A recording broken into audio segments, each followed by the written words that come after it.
मुझसे 4-5 लोगों ने ये सवाल पूछा कि आपको क्यों नहीं उठाया। मैंने कहा हमारे मुल्क में मसला ये है कि वो कर नहीं रहा था मेरी बात का यकीन, फिर यूं हुआ कि मर के दिखाना पड़ा मुझे।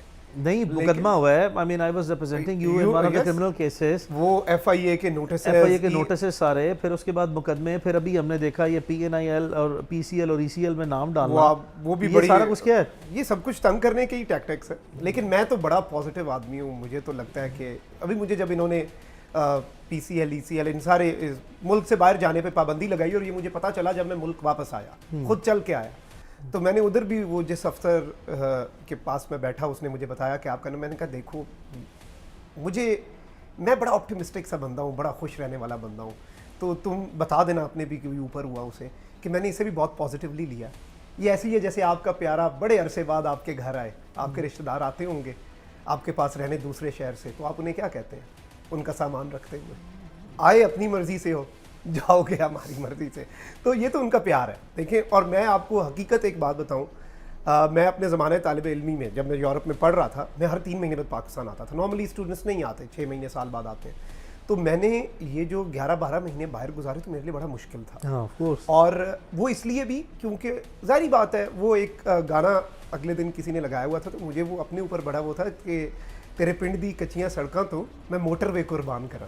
तो वो मसला है कि हम पाकिस्तान की इन मसाइल पे यूरोप की वो जो है ना चकाचौंध, उसे कुर्बान कर दें। हम थोड़े अरसे के लिए शायद जाएं, हमें अच्छा लगे, लेकिन ऑब्वियसली जो यहाँ पे है, तो मिट्टी अपनी है, ज़मीन अपनी है। मैं इस दफ़ा ये सोच के आया हुआ था कि ये सोच के नियत करके कि ठीक है, इस मुल्क में जो भी करना है ना, इस मुल्क में ही है ना, तो बर्दाश्त है। अभिनंदन से तो मैं ज़्यादा बुरा नहीं हूँ, तो चाय तो मुझे पिला ही देंगे। हाँ, नहीं। और चाय के बगैर गुजारा होता नहीं है। और हमारी मसला ये है कि हमारे इदारों की, जिनसे मैं बड़ी मोहब्बत करता हूँ, उनकी tea is very fantastic. I hope tea is fantastic in my office as well. This is super fantastic, specially after such a great case. वो ज़्यादा अच्छी लगती है। Exactly. So I mean Shahab, so I think generally speaking you have a very good academic background, now professional background, now local exposure, international exposure, political exposure. I was just I mean watching, and I was just observing you've recently had a plan to participate in politics, and we welcome you on that. I mean Pakistan में जो अनपढ़ लोग जो हैं वो सियासत करते हैं, जो कि शऊर वाले लोग होते तो हैं, लेकिन वो इसका मुजाहिरा नहीं करते। What was your motivation when you wanted to become a politician? क्या ज़हन में आया? अच्छा, मैं आपको ये बताऊं कि इस दफ़ा तो इलेक्शन का जो मैंने फैसला किया ना, वो भी हादसाती था। इस तरह से कि जब ये कागज़ जमा नहीं ना होने दे रहे थे, और आपको पता है इन्होंने वो कागजात नामजदगी के जमा करवाने में 2 दिन की एक्सटेंशन दी, सैटरडे संडे की एक्सटेंशन मिली फ्राइडे को। तो आप अंदाज़ा कर सकते हैं कि मैंने कागज़ जमा करवाने का फैसला फ्राइडे की रात को किया, लास्ट मिनट। और सैटरडे को दफ्तर जो थे सारे, उनसे वो जो क्लियरेंसेज होती हैं वो सारी आपको देनी पड़ती हैं, स्क्रूटनीज, तो मैंने वो कर दिया। अब ऑब्वियसली मैं मुल्क वापस नहीं आ सकता था कुछ मसाइल की वजह से, तो इस इलेक्शन में तो मैं पार्टिसिपेट नहीं कर सका। लेकिन बहुत से लोग कहते हैं कि सहाफ़त, सियासत एक बारीक लाइन है। मैं हमेशा उसमें ये कहता हूँ कि देखें, ओहदा अलग बात है और आवाम से वोट लेना और चीज़ है।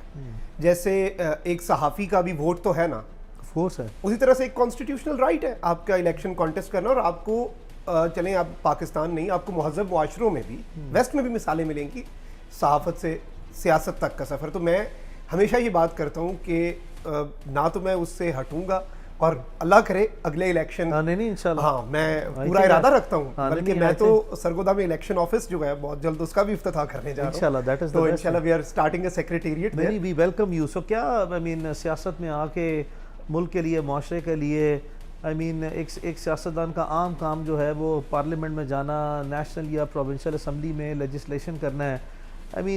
ठीक है, रोल और स्कोप उसी में रहना है।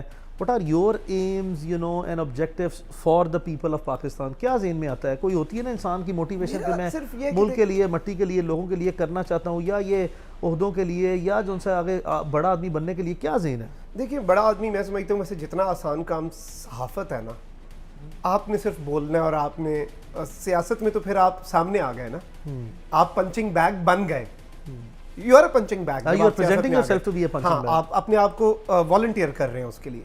लेकिन मेरा ये था कि एक तो इसमें मेरे अपने एरिया के लिए भी था, क्योंकि आई थिंक कि पिछले बहुत से अरसे से हमारे शहर में, स्पेशली सरगोदा डिवीज़न को अगर आप देखें, सरगोदा शहर में भी आप चले जाएं, आप सोच नहीं सकते कि ये डिविजनल हेडक्वार्टर है। ऐसे ही। उसकी वजह ये है कि वहाँ पे there is no national level politician. हाँ आपको सरगोदा के आपको नारोवाल Existing से politicians आपको नारोवाल से एहसन इकबाल साहब मिल जाएंगे, आपको फैसलाबाद में बहुत बड़े बड़े पीटीआई के नाम भी मिल जाएंगे, इस तरह से भी आपको सियालकोट में डार्स भी मिल जाएंगे, ख्वाजा आसिफ भी मिल जाएंगे। लाइक एक नेशनल लेवल पे कोई पता तो है ना सबको। मैं ये नहीं कह रहा कि सिर्फ नून लीग या पी, लेकिन आपको सरगोदा से ऐसा कुछ भी नहीं मिलेगा, कहीं पर भी कुछ भी अवेलेबल नहीं होगा। तो एक तो मेरा इसके पीछे एक एम तो ये भी था for the betterment of that area, और इसके साथ ही साथ ऑब्वियसली मुल्क के लिए आप, मैं समझता हूँ कि वो आप कंट्रीब्यूट ही कर रहे होते हैं, अपने हिस्से की वो जो शम्मा है वो आपने जलानी है। तो मैं हमेशा ये दुआ करता हूँ कि अल्लाह करे, क्योंकि देखें हम गलत भी हो सकते हैं, हमारी नीयत कम से कम ठीक होनी चाहिए। 100%। जैसे मैं समझता हूँ, और मैं बहुत कम उन लोगों में से हूँ जो अगर आप मुझसे पूछेंगे ना कि आपका इस चीज़ के ऊपर या पाकिस्तान के अंदर जो पावर स्ट्रक्चर है उसके ऊपर क्या राय है, तो मैं उससे पहले अपनी कम इल्मी जो 2-3 साल पहले थी उसका इजहार करके आगे बढ़ूंगा, क्योंकि वो किए बगैर मैं समझता हूँ ज़्यादती होगी कि मैं उसे इग्नोर करके अब अपनी कोई नई पोजीशन ले लूँ। Shahab, you recently wrote a book, which is again, one of the, good additions of your overall, portfolio and profile. I mean, बहुत से लोग ऐसे हैं ज़िंदगी में जो कि बुक लिखने में, पढ़ने में तो चले दिलचस्पी रखते हैं, लेकिन लिखने में नहीं रखते। What was your motivation of writing a book? किस बारे में है, उसके बारे में बताएं। The title is very interesting. It's Pakistan Unveiled, and it is a study of dichotomies and challenges. तो मैंने कोशिश ये की है, और उसमें जाहिर बात है अभी मैं ये नहीं कहूँगा कि मैंने अपनी ज़िंदगी का निचोड़ जो है उसमें ला के रख दिया। It's more of an academic piece, और उसमें मैंने कोशिश की है कि पाकिस्तान के सारे इश्यूज़ जो हैं उनके मसाइल तो मैंने दूंगा, और जाहिर बात है हर बंदा दे देता है, लेकिन उसमें हमने अगर कोई अचीवमेंट कर ही ली है, जो कि हमने की है, जाहिर बात है एज अ नेशन हम 1 किलोमीटर पर आवर की स्पीड से ही सही, लेकिन प्रोग्रेस तो कर ही रहे हैं ना। Of course. हमने अब हर दफ़ा तो सिर्फ गंद को नहीं देखना, तो मैंने उस पर ज़रा एनालाइज करने की कोशिश की है, उसे ब्रेक डाउन करके इन डिफरेंट टॉपिक्स और पाकिस्तान के जो मेजर इश्यूज़ हैं उन्हें आइडेंटिफाई करके, और किताब जो है उसका इंतसाब भी to the resilient spirit of 250 million people of this country है।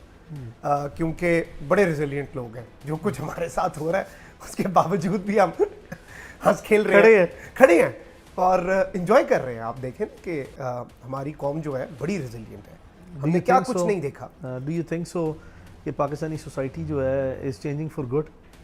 I think yes.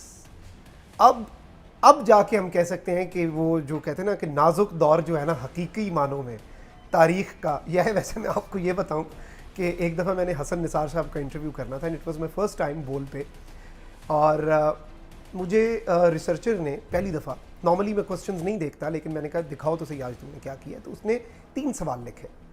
तो मैंने कहा 3 सवाल, 1 घंटे का इंटरव्यू। उसने कहा ये तीसरा अगर आपको नौबत आ गई तो फिर चौथा भी मुझसे मांग लेना, क्योंकि हसन निसार साहब खुद बोलते हैं और वो बड़ा मज़ा आता है उन्हें सुनने का भी। तो मैंने ना एक दफ़ा हसन निसार साहब से गलती से उसमें पूछ लिया, वो सारे मसाइल पे कुड़ रहे थे, he has his own very unique style. तो मैंने उन्हें कहा हसन निसार साहब मुल्क के मसाइल का हल क्या है? हसन निसार साहब गॉट ट्रिगर्ड। उनका ओए मेरी बात सुनो, ये जो तुम लौंडे लपाड़े हो ना, मंसूर साहब वाले नहीं, हसन निसार साहब वाले। तो उनका ये जो तुम लौंडे लपाड़े हो ना, जब मैं ये हम बाबों को छेड़ते हो तुम लोग, मैं भी जब तुम्हारी उम्र का था ना, मैं बाबों को छेड़ता था, इस मुल्क का क्या हल है, इस मुल्क के मसाइल का क्या हल है। और कोई हल नहीं है इस मुल्क के मसाइल का, ना उस वक्त था ना आज है। लेकिन मैं समझता हूँ अब जाके वो जो एक हल्की सी सिल्वर लाइनिंग, बड़ी मध्यम सी है, लेकिन मैं समझता हूँ कि लोगों में कम से कम डिजिटल मीडिया जो है ये एक ऐसी चीज़ है। लोग कहते हैं Imran Khan out of syllabus आ गया, लोग कहते हैं फलाना आउट ऑफ सिलेबस आ गया। सिस्टम के लिए, निज़ाम के लिए digital media out of syllabus आया। आपको रेजिलिएंट और डट जाने वाले लीडर्स भी मिले हैं। भुट्टो भी तो फांसी लग गया ना, जी हाँ, ठीक है, इमरान खान साहब भी डटे हुए हैं। मैं ये नहीं कह रहा कि वो ठीक है गलत है, चले वो एक अलग डिबेट है। नवाज शरीफ साहब भी डट जाते होंगे, वो डट जाते हैं, बड़ा बेहतरीन डटते हैं, और बस शहबाज शरीफ साहब नहीं डटते, लेकिन मियाँ साहब तो हमारे फेवरेट हैं।